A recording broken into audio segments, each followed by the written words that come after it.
If you thought COVID-19 was the biggest crisis facing humanity, think again. This week, the IPCC released its report on global climate change, and its findings are nothing short of apocalyptic. The report identified just how quickly climate change is occurring, robbing the world of 10 years we thought we had to respond. In the face of this new evidence, Prime Minister Scott Morrison remains steadfast in his view that Australia is doing all it can, and the problem lies with other countries. SloMo on COVID and SloMo on climate action. That is our Prime Minister. But when it comes to shirking responsibility, no one is worse than the Deputy Prime Minister, Barnaby Joyce. Joyce refused to say if he was even open to the idea of net zero emissions target for Australia. To even ask the question, he insisted was ridiculous. Take a look. The reason why is because nobody is telling us exactly what's involved in the plan. If you're going to just make an arbitrary claim, oh, we'll get to 2050, that's fine. Understand the emotion, understand almost a moral perspective of it, but you must lay down the plan. If the plan is we're all going to go to electric vehicles in Sydney and Melbourne and around the nation, fine. How are you going to do it? We don't actually come up with a plan. The CSIRO, other competent people come up with a plan. It was just another version of the line he used last month on the ABC Insiders. Take a look. I'm quite happy to consider the menu when you tell me what's on it and what it costs. But you're in government. The people who can give you those ingredients or that menu are at your disposal. What is it? Tell me what it costs. I'm not in government. You are. Tell me how we do it. This guy's abrogation of duty needs to be called out. Barnaby Joyce is the Deputy Prime Minister of Australia, the second most senior politician in the government of Australia. He's demanding to see the menu, but he's forgotten that he owns the restaurant. He decides the policies. He sets the targets. He is not some passive figure. He is meant to be running the show.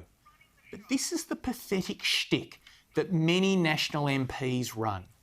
Barnaby Joyce pretends he's a maverick, a radical outsider rising up against the system. The truth is that he has been elected the Deputy Prime Minister. He is the ultimate insider in the government, and he is failing to do his job. Australia needs long-term emission targets because they set the framework which government policy then aims to meet. Long-term targets also provide the certainty that's needed to attract investment in new energy generation. If Australia does not commit to new targets, then we are going to be hit by carbon tariffs by other countries in any case. The European Union, the EU, has already flagged its intention to start taxing goods at its border based on carbon emission levels. So the PM can keep banging on with his slogans about technology, not taxes, but other countries are going to start taxing us for our inaction. And Barnaby, well, he can pretend he has no agency in any of this, but the reality is going to run right over the top of him and the government, and then, sadly, the rest of us.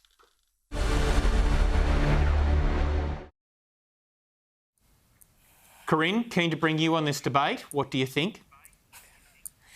Oh, Nick, wow, wow, wow. You and your lefty mates really are the Pied Pipers of hysteria, alarmism, fear. Look at the panic. Mainstream media, and you've just absolutely got it wrong here. You know, the majority of people, and you know what, you did it to me at the beginning of the show, so I'm going to return the favour now, speaking on behalf of the majority of Australians.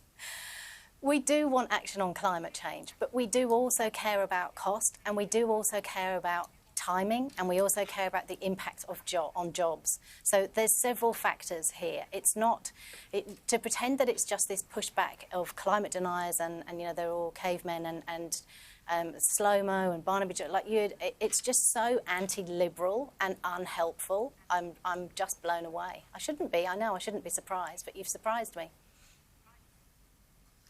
OK, well, you've told me a lot about how the editorial made you feel, but haven't heard anything in the way of substantive arguments there. Carolee, what are your thoughts on my editorial? Nick, you never surprise me, but I've got to say your editorial apocalyptic. Look, the IPCC, this has just become an industry. We were told in 2020 that all the islands in the Pacific would be underwater. And yes, there is climate change, but this has now become an industry based on fear and worry and all other bits and pieces. We have got targets that have been set. All right, OK, Europe may have flagged something. Doesn't mean that they're going to follow through with it. Let's put the arguments to China and to India and to other big polluters and see what they do. I think at the moment we've got far more pressing problems than worrying about an IPCC report. And all it does is just fear-mongering. I mean, I'm really surprised that all the lefty activists aren't picketing outside vaccine manufacturing abilities that need electricity to create the vaccines. I just think that this is a complete overreaction and it's not as important as you're making it out. Right. Well, look, the IPCC is made up of 234 of the world's leading scientists in the area of climate. And it has to be said that there aren't too many countries in the world that are actually debating the findings. It's being widely accepted. But Catherine, keen to get your views on this particular matter. Right, well, OK. Nick, Catherine? I think probably you did Barnaby a little bit of a disservice with those two quotes because his position has been pretty clear. No, hear me out. Over the course of the year, a group of nationals, and it was largely influential in his elevation back into the leadership, that he, Bridget McKenzie and a number of others made it very clear that they did not want the agricultural and primary production sectors to carry an inordinate burden on the way to this target. So their position's been pretty well argued and articulated. And again, what you said about the PM, my interpretation of that was that he actually repositioned himself reasonably deftly. Because if you go back to that Upper Hunter state by-election, the general feeling was that coal miners and people in coal mining electorates whose livelihoods are tied to the effectiveness of coal mining are not looking at 2050. They're worried about eating this year. And many of those people are represented by your mates and colleagues in the Labor movement. And there was a shudder went through the Labor Party after that Upper Hunter election. So I just think what the PM's done is he's acknowledged that Australia has been ahead of its Kyoto obligations, but it is waiting for some of the other bigger polluters to catch up. I don't think that's an entirely unreasonable position, frankly. Mm.